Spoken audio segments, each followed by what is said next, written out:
எடுத்த உடனே உலகத்தில் என் மொழியை எல்லா நாடுகளும் கொண்டாடும்போது என் மொழியை சனியன் என்றும் முட்டாள்களின் பாஷை என்றும் காட்டுமிராண்டி மொழி என்றும் அதை ஒழிக்கணும் அப்படிங்கிறத நான் எப்படி இருக்கிறது. இப்போ நீங்கள் ஒன்று கேட்குறேன், சாஸ்திரத்தில் பார்ப்பா உன்னைய தாசி மகன்னு சொல்லிட்டான், பாப்பா உன்னைய வேசி மகன்னு சொல்லிட்டான், பாப்பா உன்னைய தன் வப்பாட்டி மகன்னு சொல்லிட்டான்.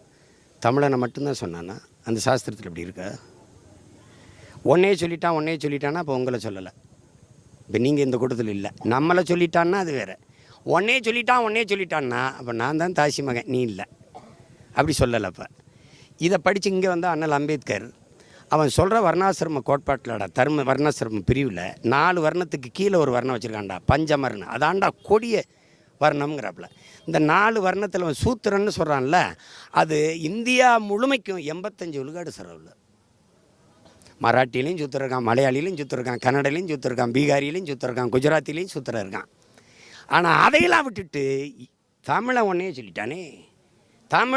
சொல்லிட்டானே அப்படின்னா இது குறிப்பாக என்னை ஸ்பெஷல் மென்ஷன் பண்ண வேண்டிய தேவைன்னு இருக்குது.